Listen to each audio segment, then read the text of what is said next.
পিন্ধি লাইভত থাকিব যাম কাক ভাল কথা লাইভটো যোনে চাবলৈ আৰম্ভ কৰিছে বা চাবলৈ অখিল গগৈ নিজৰ পৰা ঘৰৰ পৰা পোনপ্ৰথমে মই বিজেপিৰ পৰা প্ৰথম প্ৰতিক্ৰিয়া মই জানি ল'ব বিচাৰিম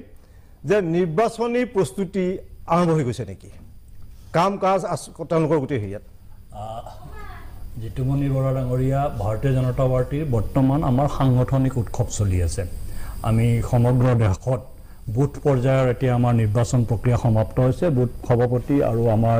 11জনীয়া সমিতি বুথত মানে গঠন হৈছে ইয়াৰ পিছতে আমি মণ্ডল সমিতি গঠন কৰাৰ কাম অহা 15 তাৰিখৰ ভিতৰত শেষ কৰিম তাৰ পিছত জিলা সমিতিসমূহ হ'ব তাৰ পিছত ৰাজ্যিক পৰ্যায়ৰ সমিতিবিলাক হ'ব গতিকে আপুনি যদি আমাৰ এই সাংগঠনিক উৎসৱক নিৰ্বাচনী প্ৰক্ৰিয়াৰ সৈতে যদি মিলাই চাব পাৰে তেতিয়াহ'লে আমাৰ নিৰ্বাচনী প্ৰস্তুতি আছে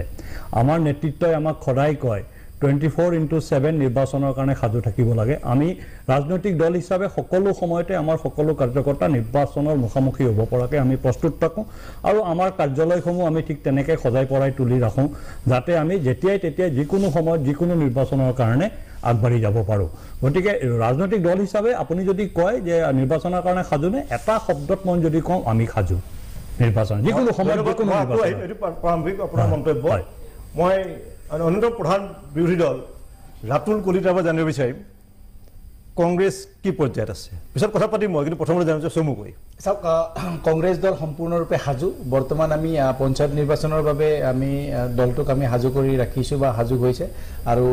বুথ লেভেলৰ পৰা আমাৰ আচলতে 6 মাহমান আগৰ পৰা আমাৰ যেহেতু পঞ্চায়ত নিৰ্বাচন আগতে হোৱা কথা আছিলে গতিকে 6 মাহমান আগৰ পৰা আমাৰ বুথৰ কাৰ্যখিনি বা বুথ কমিটি কেতিয়াবাই হৈছিলে এতিয়া বুথৰ কাৰ্যকলাপবিলাক চলি আছে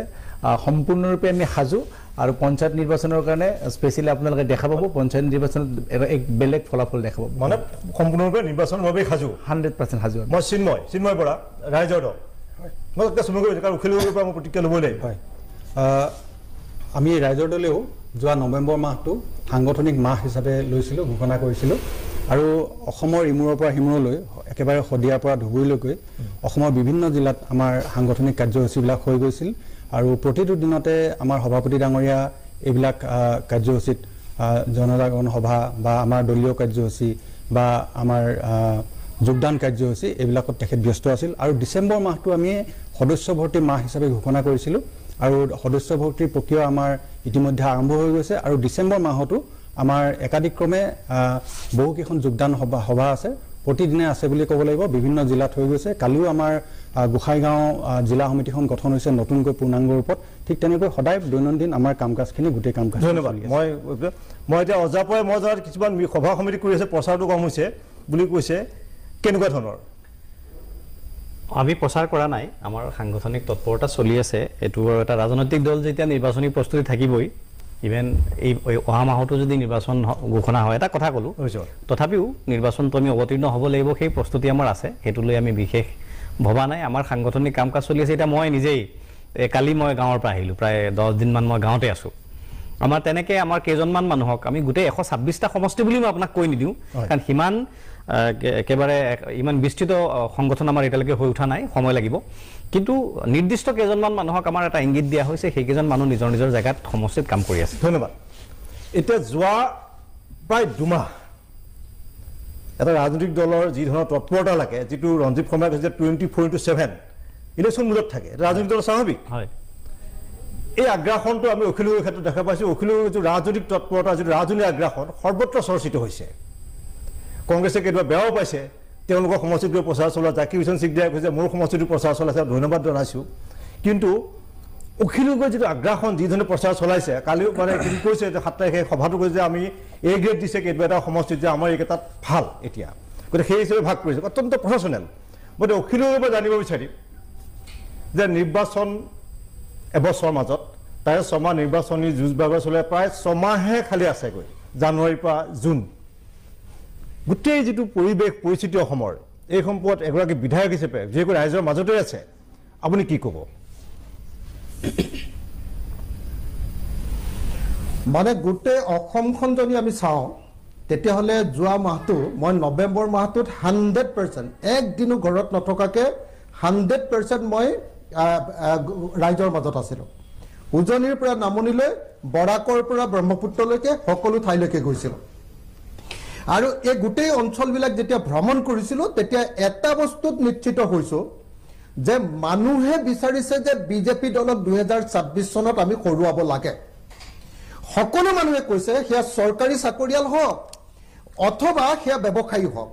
সকলো মানুহে কৈছে যে বিজেপিক যদি আমি পৰাভূত কৰিব নোৱাৰোঁ তেতিয়াহ'লে অসমীয়া মানুহ সঠিক ৰূপত জীয়াই থকাটো সম্ভৱপৰ নহয় যিকোনো এজন সৰ্বসাধাৰণ মানুহে কৈছে যে যি ধৰণে মূল্য বৃদ্ধি ঘটিছে আমি কেনেকৈ জীয়াই থাকিম তো গতিকে আপোনালোকে অধিক আগ্ৰাসীভাৱে নিৰ্বাচনী প্ৰচাৰ চলাওক আৰু আপোনালোকে বিৰোধী পক্ষ ঐক্যবদ্ধ হওক এইটো আমি সকলোৱে জানো যে চৰকাৰী পক্ষ যেতিয়া ৰুলিং পাৰ্টি থাকে সেই ৰুলিং পাৰ্টিটো সেইটো যদি বিজেপি থাকে বিজেপিৰ বিৰুদ্ধে সেইটো যদি কংগ্ৰেছ থাকে কংগ্ৰেছৰ বিৰুদ্ধে আন সকলো বিৰোধী পক্ষৰ মানুহবিলাক ঐক্যবদ্ধ হ'ব লাগিব গতিকে এতিয়া দুটা বস্তু অত্যন্ত জৰুৰী হৈ পৰিছে বুলি মই ভাবোঁ এক নম্বৰ প্ৰত্যেকটো বিৰোধী ৰাজনৈতিক দলে স্বতন্ত্ৰীয়ভাৱে আৰু সমূহীয়াভাৱে বিজেপি চৰকাৰৰ বিৰুদ্ধে আগ্ৰাসী ৰাজনৈতিক প্ৰচাৰ আৰম্ভ কৰা নাম্বাৰ 1 আৰু নাম্বাৰ 2 ঐক্যবদ্ধভাৱে আমি বিজেপিক পৰাভূত কৰিবৰ কাৰণে মানুহৰ মাজত এটা কনভিন্সিং এটা ইউনাইটেড ফ্ৰণ্ট দেখুৱাই দিয়া যে আমি আটাইবিলাক লগ হৈছোঁ আৰু আমি আটাইবিলাক লগ হৈ উজনি হওক নামনি হওক বৰাক হওক ব্ৰহ্মপুত্ৰ হওক পাহাৰ হওক ভৈয়াম হওক সকলোতে আমি বিজেপিক পৰাভূত কৰিবৰ কাৰণে ঐক্যবদ্ধ হৈছোঁ এই যিটো প্ৰত্যয় সেই প্ৰত্যয়টো সেই কনভিন্সিং ৱেত মানুহৰ সন্মুখত দেখুৱাই দিয়াটো এই সময়ৰ অত্যন্ত প্ৰয়োজন আৰু সেই কামটোকে আমি ৰাইজৰ দলে কৰিবলৈ চেষ্টা কৰিছোঁ আৰু মই আশা কৰিছোঁ যে অসমৰ প্ৰত্যেকটো ৰাজনৈতিক দলে বিৰোধী ৰাজনৈতিক দলে ঐক্যবদ্ধভাৱে বিজেপি এই সাম্প্ৰদায়িক বিজেপি ফেচিষ্ট বিজেপি আমাৰ দেশৰ সম্পদ বিক্ৰী কৰি ৰাজ্যখনৰ দেশক বিক্ৰী কৰিব খোজা বিজেপি আৰু আমাৰ দেশৰ বস্তুৰ মূল্য বৃদ্ধি কৰি ৰাইজক একদম ধৰাশায়ী কৰি দিয়া এই বিজেপিক সম্পূৰ্ণৰূপে পৰাভূত কৰিবৰ কাৰণে আমি সকলো ঐক্যবদ্ধ হ'ব লাগে এইটোৱে এই মুহূৰ্তত মোৰ সকলো ৰাইজৰ প্ৰতি সকলো ৰাজনৈতিক দলৰ প্ৰতি এই মুহূৰ্তত মোৰ আহ্বান মই আহিম অখিল গগৈ আৰু আহিম অখিল গগৈ সম্পৰ্কত ৰঞ্জিত কুমাৰে কি ক'ব যে বিজেপিৰ বিৰুদ্ধে শদিয়াৰ পৰা ধুবুৰীলৈ উজনি নামনি বৰাক ব্ৰহ্মপুত্ৰৰ ৰাইজে কৈছে যে এখন চৰকাৰ সাধাৰণ নাগৰিক কৃষক সকলোকে সৰ্বশান্ত কৰা এটা অভিযোগ ৰাইজৰ পৰা তেওঁ পোৱা বুলি কৈছে অখিল গগৈ যিসকল লোকৰ ওচৰলৈ গৈছে তেওঁলোকৰ পৰা সেই অভিযোগ তেওঁ পাব পাৰে তাত কোনো আপত্তি নাই আমিও শদিয়াৰ পৰা ধুবুৰীলৈ আমাৰো সংগঠন আছে আমাৰো 60জনতকৈ অধিক আমাৰ নিজৰ দলৰে আছে বিধায়ক আৰু আমাৰ মিত্ৰ দলৰ মিলাই আমি প্ৰায় 80জন বিধায়ক আছোঁ তেনে এটা পৰিস্থিতিত অখিল গগৈৰ এই মন্তব্য কিমান সত্য মোৰ প্ৰশ্ন আছে কিয়নো অলপতে হৈ যোৱা উপনিৰ্বাচনত 5টাতে আমি জিকিছোঁ অখিল গগৈহঁতৰ কি পজিশ্যন আছিল সেইটো আপোনালোকে জানে মই বেলেগ কথা এটাই ক'ব খুজিছোঁ অখিল গগৈয়ে উজনি অসমতকৈ আজিকালি নামনি অসমত বেছিকৈ সমাৱেশ পাতে বা মিটিং পাতে তাৰ কাৰণ কংগ্ৰেছ নেতা গৌৰৱ গগৈক তেওঁ যথেষ্ট ভয় কৰে বুলি কংগ্ৰেছৰ মানুহে কোৱা আমাৰ কাণত পৰিছে সেয়া এইটো তেওঁলোকৰ ভিতৰুৱা কথা মোৰ ক'ব লগা একো নাই কিন্তু অখিলে দুটা শব্দ কৈছে কমিউনেল আৰু ফেচিষ্ট অখিল গগৈয়ে এই কমিউনেল আৰু ফেচিষ্ট এই শব্দ দুটাৰ অৰ্থ স্পষ্ট ভাষাত কোৱা প্ৰয়োজন আছে বা তাক লৈ আমি পুনৰাই বিতৰ্ক কৰাৰ প্ৰয়োজন আছে ফেচিষ্টটো কি সকলো বিৰোধী সাংসদ সকলো বিৰোধী ৰাজনৈতিক দলৰ নেতাক গ্ৰেপ্তাৰ কৰি জেলত ভৰাই সকলো বিৰোধী ৰাজনৈতিক দলৰ কাৰ্যালয়ত তলা ওলমাই দি ইমাৰ্জেঞ্চি লগোৱাটো গণতন্ত্ৰ ৰক্ষাৰ কাৰণে পদক্ষেপ আছিল দেশত সাম্প্ৰদায়িক সংঘৰ্ষ আমাৰ নেলিৰ পৰা আৰম্ভ কৰি মানে আপোনাৰ বৰপেটা কোকৰাঝাৰ ওদালগুৰিৰ পৰা আৰম্ভ কৰি বিহাৰ ঝাৰখণ্ডলৈকে দেশত সাম্প্ৰদায়িক সংঘৰ্ষ লগোৱা যাৰ শাসনত হায়েষ্ট সাম্প্ৰদায়িক সংঘৰ্ষ হৈছে মুছলমান মানুহ গুলি খাই মৰিছে দাৰ ঘাপত মৰিছে সেই সময়ছোৱাত সেইটো যি দলৰ চৰকাৰ আছিল কংগ্ৰেছ দল সেই দলটো সাম্প্ৰদায়িক নহয় আৰু ভাৰতীয় জনতা পাৰ্টি যোৱা 10 বছৰত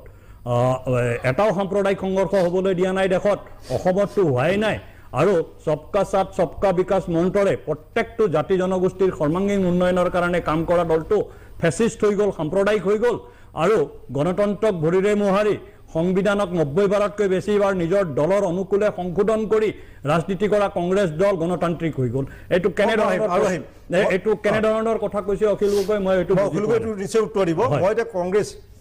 কংগ্ৰেছক লৈ এটা অভিযোগ আছে যে নিৰ্বাচনৰ ঠিক এমাহ আগতে খুব হুলস্থুল লগায় তেওঁলোকে আৰু কংগ্ৰেছৰ ভিতৰত দ্বিতীয় অভিযোগটো তেওঁলোকে ধনৰ বিনিময়ত টিকট বিক্ৰী কৰে এইটো বিজেপিৰ ফালৰ পৰা বিভিন্ন সময়ত বিভিন্ন মন্ত্ৰী বা বিধায়কে কৰিছে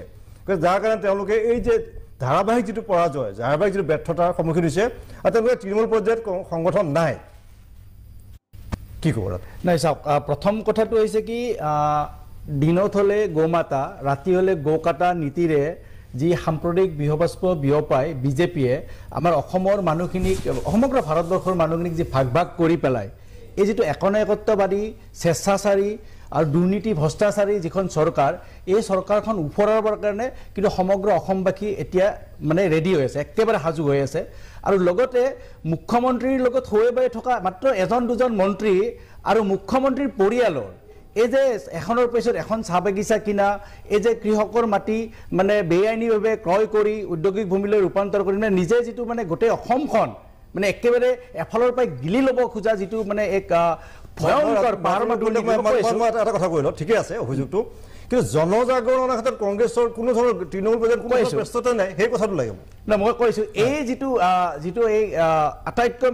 মানে অসমৰ ৰাজনৈতিক ইতিহাসত যে আটাইতকৈ বেছি মানে দুৰ্নীতিগ্ৰস্ত এগৰাকী মুখ্যমন্ত্ৰী পৰিয়ালৰ বিৰুদ্ধে সমগ্ৰ অসমবাসী ৰাইজ সাজু হৈ আছে। আৰু এই কথা আমি অকল ইয়াত বহি থাকি গম পোৱা নাই, আমি ৰাইজৰ মাজত গৈছোঁ কাৰণে আমি গম পাইছোঁ। আৰু সেইকাৰণে মই আপোনালোকক কৈছোঁ যে আমি তৎপৰ হয় নে নহয় আপোনালোকে পঞ্চায়ত নিৰ্বাচনত গম পাব। আপোনালোকে দেখিছে বাই ইলেকশ্যন বহুত দেখিছে আপোনালোকে, আমিও দেখিছোঁ, কিন্তু বাই ইলেকশ্যন এইবাৰ কংগ্ৰেছ দলে যেনেকৈ আমি যুদ্ধ কৰিছোঁ, বিজেপিৰ বিপক্ষে যেনেকৈ আমি যুঁজ দিছোঁ, তেনেকৈ কিন্তু আচলতে আমি আগতে আচলতে বাই ইলেকশ্যনত হোৱা নাই। লগতে মই এটা কথা ক'ম, তেখেতে যিটো কথা কৈছিল যে সাম্প্ৰদায়িক হিংসাৰ কথা কৈছে, মই নিজে এটা কথা কওঁ, মই চামগুৰি সমষ্টিত মই নিৰ্বাচনৰ সময়ত আছিলোঁ। চামগুৰি সমষ্টিত এগৰাকী ব্যক্তি কংগ্ৰেছ কৰ্মী এগৰাকীক গুলিও আপোনালোকে গম পাইছে, সেইগৰাকী ব্যক্তিয়ে বাৰে বাৰে কৈ আছে যে জিতু গোস্বামীৰ গাড়ীৰ পৰা, জিতু গোস্বামীৰ লগত বিজেপি নেতা সুৰেশ বৰা আছিল আৰু এজন কাছেম নামৰ এগৰাকী মানে একেবাৰে ডকাইত প্ৰকৃতিৰ ব্যক্তিৰ পৰা গুলি কৰা হৈছে। তেওঁ চিঞৰি কৈ আছে অসম পুলিচৰ কোনো এগৰাকী পুলিচ বিষয়া বা কোনো এগৰাকী কনষ্টেবল তেওঁৰ ওচৰলৈ নগ'ল। মই ৰাতি 2টা বজালৈকে মই থানাত আছিলোঁ, 2টা বজালৈ মই হস্পিটেলত গৈছোঁ, হস্পিটেলত ট্ৰিটমেণ্ট সেই মানুহজনে নিজে নিজে কৰিবলগীয়া হৈছে। কিন্তু এটা কথা কওঁ, এই বিষয়টো আমি ইয়াত আচলতে বহুবাৰ আলোচনা কৰিছোঁ। সংগঠন এই কথাবিলাক ৰাইজৰ মাজত লৈ যাওক, ৰাইজক মানে ইয়াৰ ক্ষেত্ৰত সজাগ কৰা, চৰকাৰৰ বিৰুদ্ধে যিখিনি অভিযোগ আনিছে আমি ষ্টুডিঅ'ত থাকিব নে ইয়াৰ পৰা ৰাইজৰ মাজত গৈ যাব। মই এটা বিৰতি লৈ ল'ম, বিৰতিৰ পিছত মই অখিল গগৈৰ ওচৰলৈকো যাম, ৰঞ্জিত কুমাৰৰ লগতো পাতিম, জিয়াউৰ আছে, চিন্ময় আছে, মই এটা সামান্য বিৰতি লৈ ল'ম। গণতন্ত্ৰত বিৰোধী শক্তিশালী হোৱাটো অত্যন্ত জৰুৰী। শাসক শক্তিশালী, বিৰোধী শক্তিশালী হ'ব লাগে, সেইটো আমি বিশ্বাস কৰোঁ। এই যে নিৰ্বাচন সম্পৰ্কে যিবিলাক প্ৰস্তুতি চলি থাকে, ঠিকে চলি থাকে, এতিয়াও কথাবোৰ ঠিকেই চলি থাকিব। ঠিক আসনৰ ভাগ বতৰা হোৱাৰ ঠিক আগে আগে খেলিমেলি লাগি গ'ল।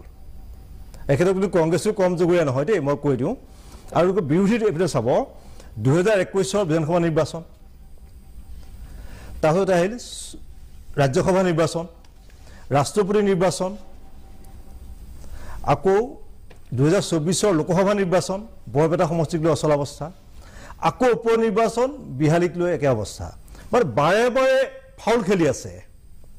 অথচ তাৰ পৰা কিন্তু প্ৰত্যেকবাৰে নিশিকে, সকলো ঠিকেই কয় যে আমি কৰিম, আমি এনেকুৱা হ'ব তেনেকুৱা হ'ব, আমি এইবাৰ ঠিক হ'ম, আমি চব মিল হ'ম। শেষ মুহূৰ্তত ক'ৰবাত কংগ্ৰেছে যেন নিজৰ ফালে গলটো মাৰি দিয়ে, ছুইচাইড গল। এইটো বেয়া পাব নালাগে, মই শক্তিশালী বিৰোধীৰ কাৰণে কৈছোঁ। আৰু এই গোটেই হেৰিটোৰ কাৰণে খেলি মেলি হয়, আৰু মানে বিকল্প সন্ধানত থকা যিসকল আছে তেওঁলোক হতাশ হৈ যায়। কাক ভোট দিব আচলতে 6টামান ভাগ হৈ যায় গৈ পিনে, গালি গালাজ, প্ৰতিযোগ অভিযোগ প্ৰতি অভিযোগ। জিয়াৰ পৰা সুধিব বিচাৰিছোঁ এইটো কি কাৰণে হয়? বিৰোধী যে আস্থা লাহে লাহে লাহে লাহে মানুহ যে নোৱাৰিব, আকৌ কাজিয়া লাগিব, হ'লেই নহয়, সেইটো হ'ব। জিতুমণি দা বৰ ধুনীয়া এটা প্ৰশ্ন কৰিছে, কিন্তু এই প্ৰশ্নটো মানে এটা দুটা বাক্য বা 1 মিনিটত উত্তৰ দিয়াটো বৰ সহজ নহ'ব। এনে আপাতৰ দৃষ্টিত ওপৰে ওপৰে যদি মই আপোনাক বিশ্লেষণ কৰোঁ, তাৰ বহুতকেইটা কাৰণ। ৰাজনীতিত আপুনি সক্ৰিয় মানুহ, মানে মিডিয়াত ইমান দিনৰ এক্সপিৰিয়েঞ্চ আপোনাৰ। গণতান্ত্ৰিক ৰাজনৈতিক ব্যৱস্থাত অকল বিৰোধী দলে চৰকাৰ বগৰাম বুলি যদি ভাবে, এইটো অসম্ভৱ। বিৰোধী দলে অকলে চৰকাৰ বগৰাব নোৱাৰে, চৰকাৰ সলনি কৰিব নোৱাৰে। তাৰ লগত ৰাইজ আৰু তাৰ লগত সংবাদ মাধ্যম, এই 3টা খণ্ড বিৰোধীৰ, এই 3টা কিন্তু বিৰোধী দেই, এই 3টা খণ্ড যদি একেলগ নহয়, তেতিয়াহ'লে আপুনি চৰকাৰ বগৰুৱাৰ, চৰকাৰ সলনি কৰাৰ, চৰকাৰ পৰিৱৰ্তন কৰাৰ, শাসন পৰিৱৰ্তন কৰাৰ আশা কৰিব নোৱাৰে। আমাৰ যিখন চৰকাৰ শাসনত আছে,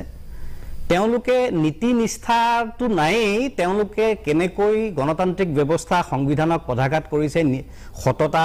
নিয়ম এইবিলাক নাইকিয়া কৰিছে আৰু প্ৰলোভনৰ ৰাজনীতি অসততাৰ ৰাজনীতি কেনেকৈ কৰিছে ব্যাখ্যা কৰাৰ প্ৰয়োজন নাই সকলোৱে জানে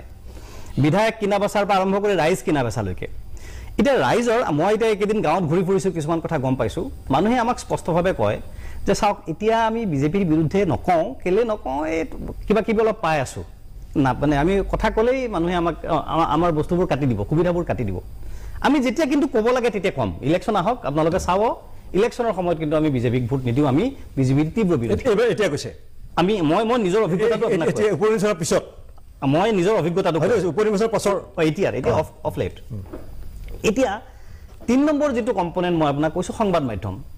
এটা চাব সংবাদ মাধ্যমত মই আপোনাকে কোৱা নাই প্ৰায় মানে সংবাদ মাধ্যমৰ আটাইকেইটা খণ্ডতে কি হয় সংবাদ মাধ্যমক চৰকাৰে কেনেকৈ নিয়ন্ত্ৰণ কৰিছে কেনেকৈ প্ৰেছাৰত ৰাখিছে সেই কথাটো আমি ৰাজহুৱাকে আলোচনা নকৰো যদি কথাটো আমি সকলোৱে জানো ফলত কি হৈছে সংবাদ মাধ্যমেও সেই সাহসটো দেখুৱাবলৈ সংকোচ কৰিবলগীয়া হৈছে যে চৰকাৰখনৰ আজি অসমৰ অৱস্থা আজি মাজতে মই অলপ মাজত ৰখাই লৈছোঁ মই এটা ধৰি ললোঁ অখিল গগৈ এজন বিৰোধী শক্তিশালী নেতা হয় মই এইটো সংবাদ সকলো সংবাদ মাধ্যম যে নহয় মই কথাটো আপোনাক স্পষ্টীকৰণ দিব বিচাৰিছোঁ বা লুৰিণজ্যোতি গগৈ কংগ্ৰেছৰ যিবোৰ সভা আছে কিন্তু বহু তেওঁলোকৰ সভা সমিতি আমাৰ ফোনো আহে কিন্তু ইমান বেছিকৈ মানে সাহস বেয়া নকৰে যে আপোনালোকে বহুত বেছিকৈ অখিল গগৈক দি দিছে এই লুৰিণক বহুত বেছিকৈ দি দিছে আমাৰো দিবহে এনেকৈও কৈছে মই পইণ্টটোত আহিলোঁ মোক কমপ্লিট কৰিব দিয়ক আপুনি এতিয়া অসমৰ হস্পিটেলত দৰৱ নাই চিকিৎসক নাই উপযুক্ত স্বাস্থ্য সেৱা নাই শিক্ষা খণ্ডৰ অৱস্থা ভয়ংকৰ অৱস্থা বেয়া সকলো সেক্টৰতে কৰ্পোৰেট ৰাজ সিন্ডিকেট ৰাজ কয়লা সুপাৰী পান কণী মাছ গৰু সকলোতে সিন্ডিকেট নিবনুৱা সমস্যাৰ ভয়ংকৰ অৱস্থা কৰ্মহীনতা এইবোৰক লৈ কিন্তু আমি টক শ্ব' আয়োজন কৰা দেখা নাই কম হয় 100টা য'ত হ'ব লাগিছিল তাত 10টা হয় মই যেটো কথা মই কোৱা নাই যে সংবাদ মাধ্যম একেবাৰে সম্পূৰ্ণ চৰকাৰৰ ফুলিয়া হৈ গৈছে সেই কথাটো মই কোৱা নাই মই কেৱল এই কথাটো কৈছোঁ যে এই বিৰোধীক কেৱল বিৰোধীৰ বাতৰিটো দি স্পেচ দিলেও নহ'ব সংবাদ মাধ্যমে চৰকাৰৰ দুখটো চকুত আঙুলি থৈ দেখুৱাই দিয়াৰ সেই সাহসখন দেখুৱাৰ যেটো মানে সংবাদ মাধ্যমৰ যেটো সাহস সেই সাহসটোও কিন্তু কৰবাত অভাৱ আছে আৰু সেইকাৰণে মই কৈছোঁ আমি বিৰোধী আমাৰ ব্যৰ্থতা আছে হয় আমি নোৱাৰিছোঁ আমি পৰা নাই কিন্তু তাৰ আমি অকলে নোৱাৰোঁ ইয়াত সংবাদ মাধ্যমৰ সহযোগিতা লাগিব ৰাইজো ওলাই আহিব লাগিব আৰু সেইকাৰণে মই আপুনি ভাল কথা কৈছে মই বিষয়টো আগবঢ়াম মই অখিল গগৈলৈ যাব বিচাৰিছোঁ যে 2021 শেষত কংগ্ৰেছে অলপ খেলি মেলি কৰিলে গোটেই ৰাইজৰ দল অজাপ আঁতৰি গ'ল মই চিমৰ ৰখাই লৈছোঁ দেই অখিল গগৈৰ পৰা কথাখিনি জানিব বিচাৰিছোঁ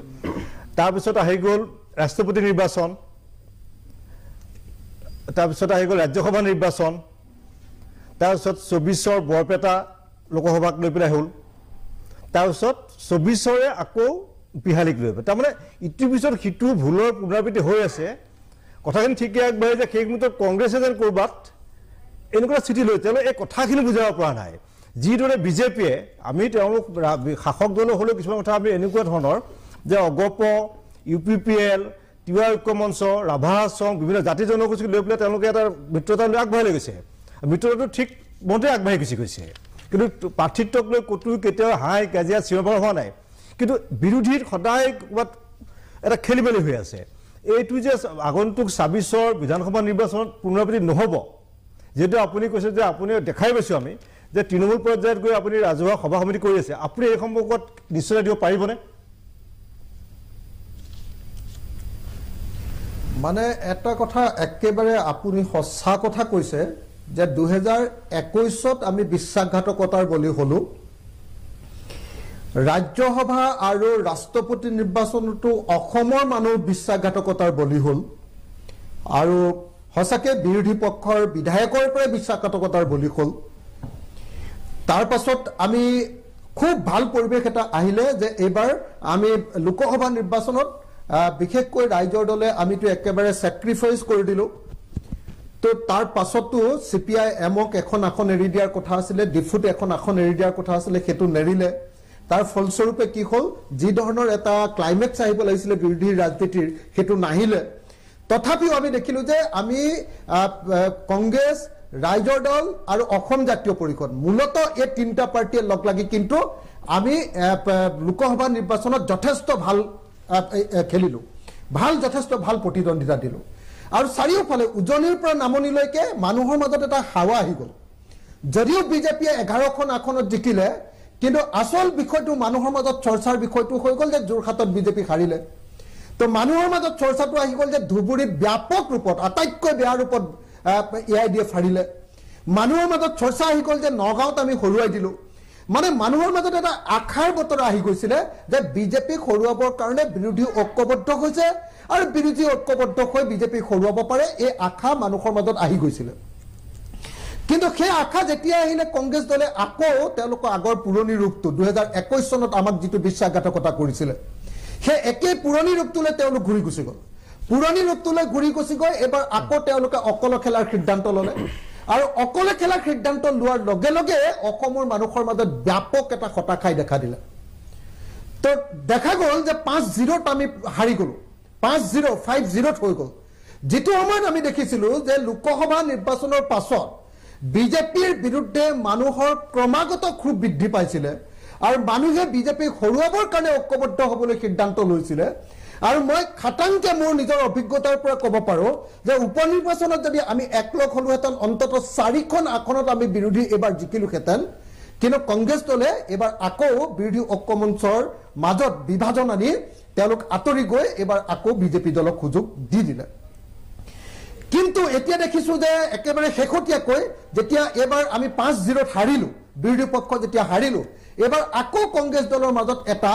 আকৌ এক ধৰণৰ ৰিভিউ তেওঁলোকে কৰিছে আৰু আমি দেখিছো সংবাদ মাধ্যমত দেখিছো বা তেওঁলোকৰ নেতাসকলে আমাৰ লগত ব্যক্তিগতভাৱেও কথা পাতিছে যে নাই নহয় 2026 চনত যদি সঁচাকৈ বিজেপিক আমি হৰুৱাব লাগে তেতিয়াহ'লে আমি আকৌ বিৰোধী পক্ষ ঐক্যবদ্ধ হ'ব লাগিব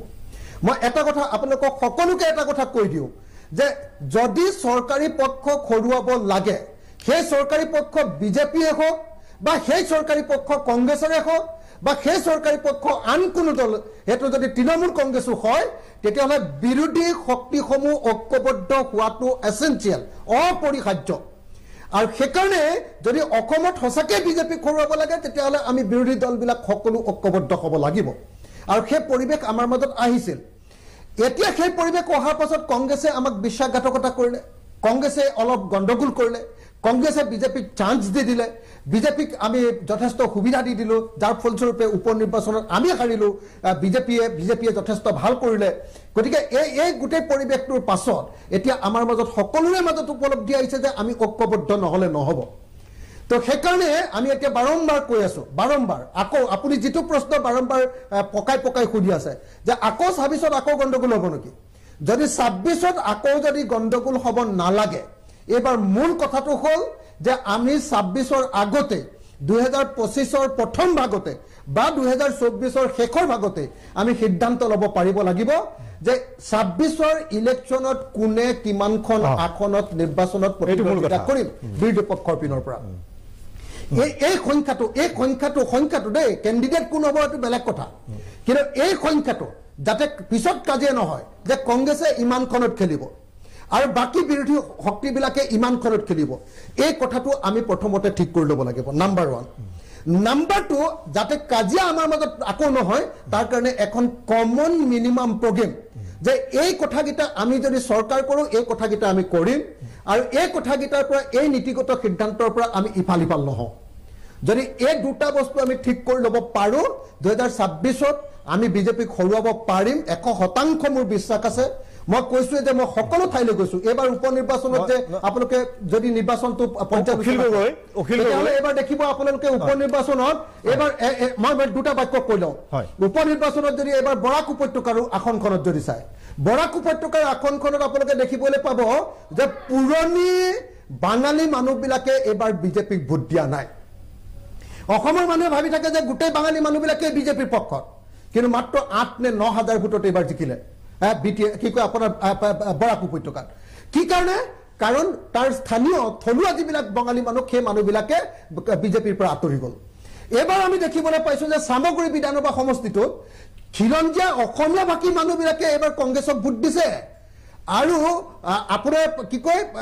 মুছলমান মানুহবিলাকে যাক তেওঁলোকে মিয়া বুলি গালি পাৰে তেওঁলোকক কি কৰিছে এবাৰ বিজেপিক ভোট দিয়াবলৈ বাধ্য কৰিছে কংগ্ৰেছক ভোট দিছে অসমীয়া ভাষী মানুহবিলাকে দেখিবলৈ পালোঁ যে আমাৰ বিহালী সমষ্টিত অখিল গগৈ মই এটা বিৰতি ল'ম বিৰতিৰ পিছত মই আকৌ আপোনাৰ ওচৰলৈ আহিম অখিল গগৈ এটা বিৰতিৰ পিছত মই আপোনাৰ ওচৰলৈ আকৌ আহি আছোঁ আৰু তাৰ পাছত জানিব বিচাৰিম বিৰতিৰ পিছত যে বিজেপিয়ে কেনেকৈ এই ৰাজনৈতিক আঞ্চলিক দলক লৈ বা আঞ্চলিক শক্তিক লৈ কেনেকৈ মিত্ৰতা চলাই লৈ গৈছে এইটো মই জানিছোঁ ৰঞ্জীৱ কুমাৰৰ পৰা তাৰ ওচৰলৈ আহিম এই খন্তেক বিৰাজিক বিৰতি মই ৰঞ্জীৱ কুমাৰৰ পৰা জানিব বিচাৰিম অগপ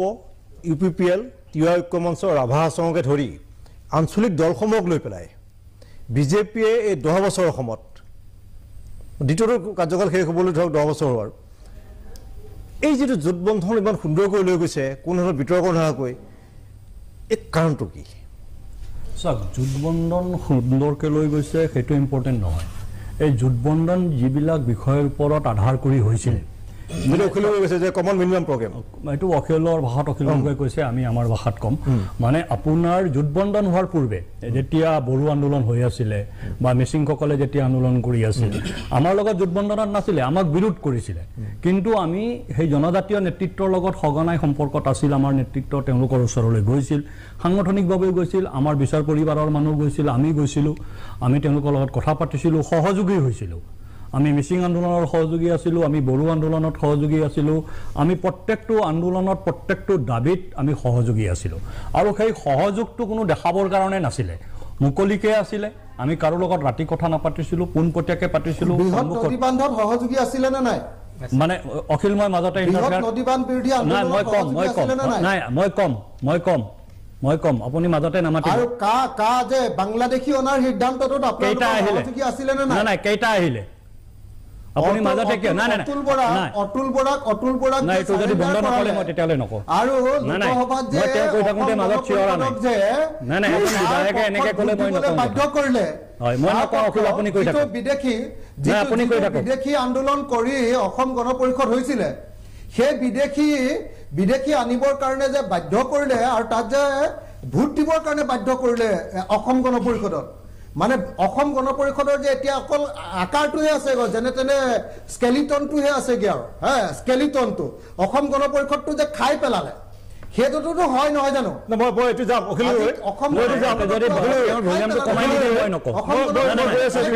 অখিল যদি এডিটৰ হয়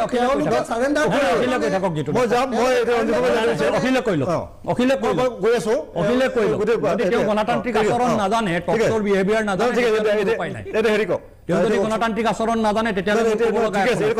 মই এটা শব্দও কোৱা নাই তেওঁ এজন বিধায়ক হয় এটা দলৰ ৰাজনৈতিক দলৰ এতিয়া চাওক তেওঁ বিৰোধী ঐক্যৰ কথা কৈছে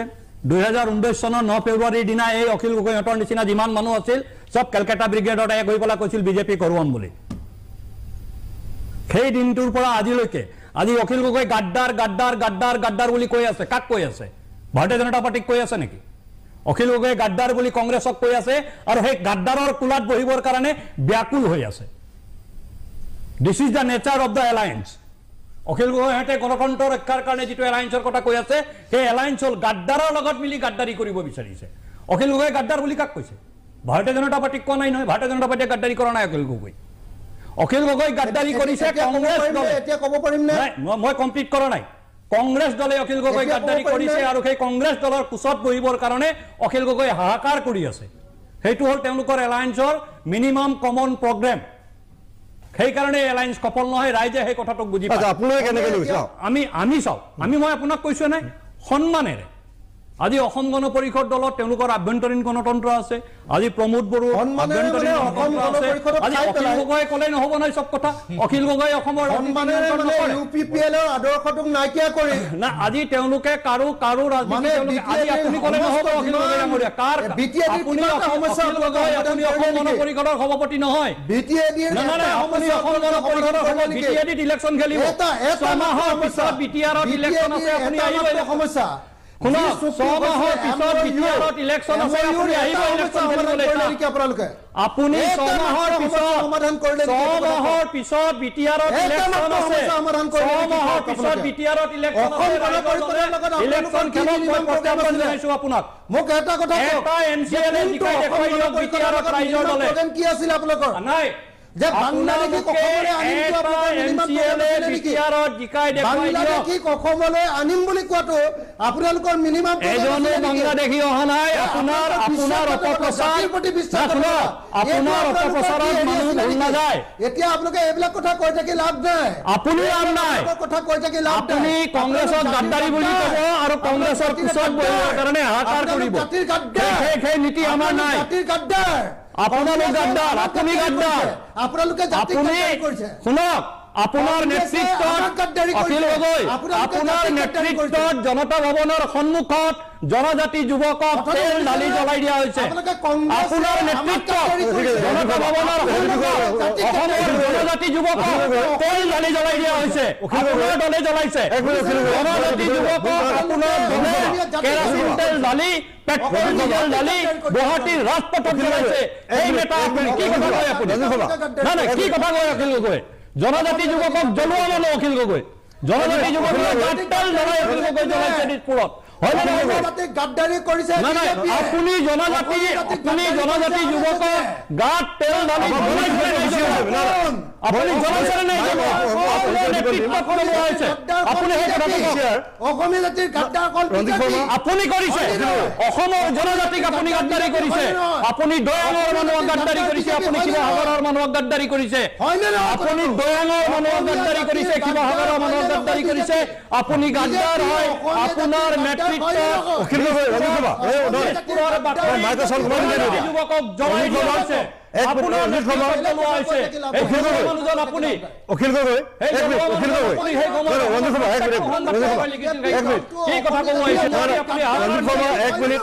আপুনি কংগ্ৰেছৰ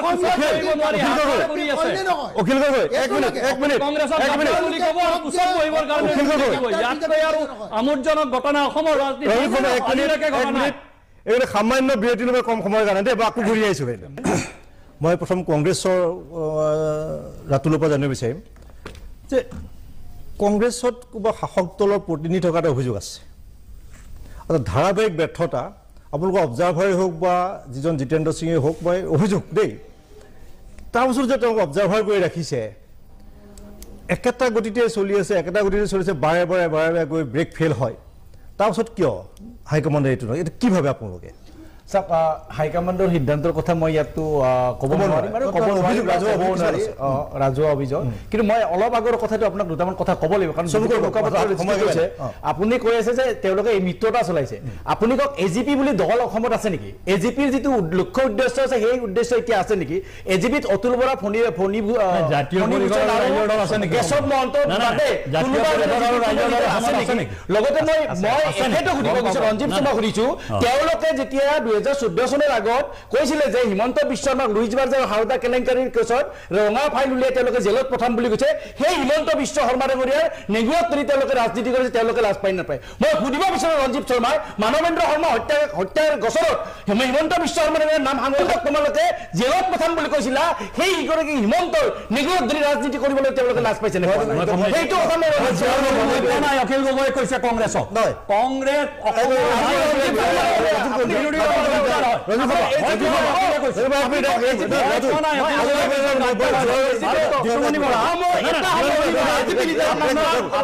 আপোনাৰ এই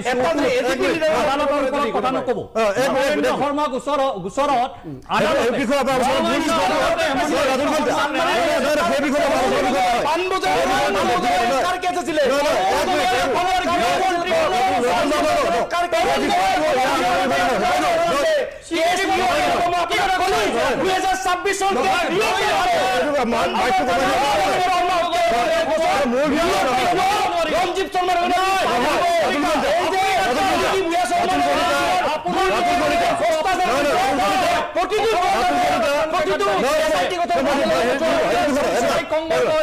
ৰঞ্জিত মাধৱৰ ওপৰত কেনেকৈ কথা ক'ব পাৰে এওঁ মাধৱৰ ওপৰত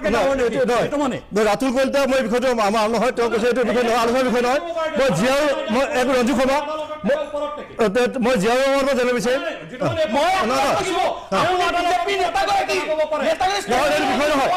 এইটো বিষয় নহয় এক মিনিট বিজেপি নেতা আউলিয়ালা ভুল আছিল বুলি কওক ভুল কথা কৈছিল বুলি কওক ৰাতুল কলিতা এইটো বিষয় নহয় এইটো বিষয় আলোচনাৰ বিষয় নহয় হিমন্ত বিশ্ব কিতাপ লিখিছিল এইখন ভুল বুলি কওক এক মিনিট ৰঞ্জিত কুমাৰ আৰু এক মিনিট নহয় এইটো বিষয় নহয় আলোচনাৰ বিষয় নহয় ৰঞ্জিত কুমাৰ নহয় এক মিনিট এইটো বিষয় নহয় তেওঁ সম্পূৰ্ণ বিষয় নহয় এক মিনিট ৰঞ্জিত শৰ্মাই বিজেপিৰ পৰা নিয়ন্ত্ৰণ কৰিব বিচাৰিছে নিয়ন্ত্ৰণ কৰিব বিচাৰিছে আপুনি নাপাব এক মিনিট ৰঞ্জিত শৰ্মা পিছিয়ে কৈছে ৰঞ্জিত শৰ্মাৰ এইটো বিষয় নহয় আলোচনাৰ বিষয় আমাৰ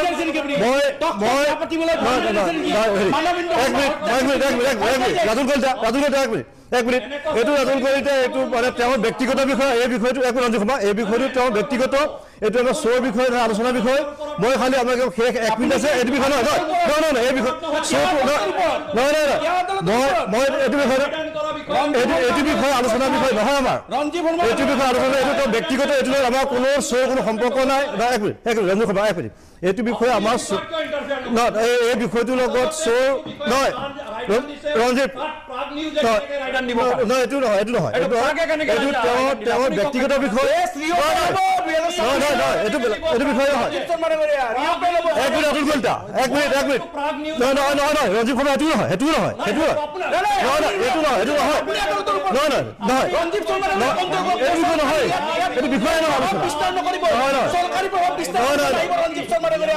মই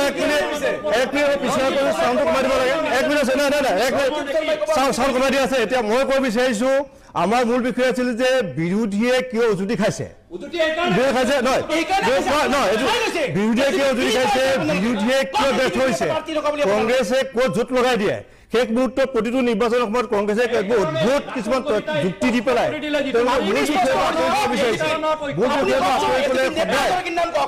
বিৰোধী দলৰ যিবোৰ ৰাজনৈতিক দল আছে ব্যক্তিগত আমাৰ সম্পৰ্ক নাই এইটো বিষয় কোনো হ'বই নোৱাৰে আমি কৈছোঁ যে 2026 বিধানসভা নিৰ্বাচনত মই বিৰোধী যিটো যুদ্ধ ইয়াত আপোনালোকে অংশগ্ৰহণ কৰাকে ধন্যবাদ মই ধন্যবাদ গতিকে আমাৰ প্ৰতিপক্ষৰ পৰা আজি আমাৰ শেষ হৈছে ধন্যবাদ।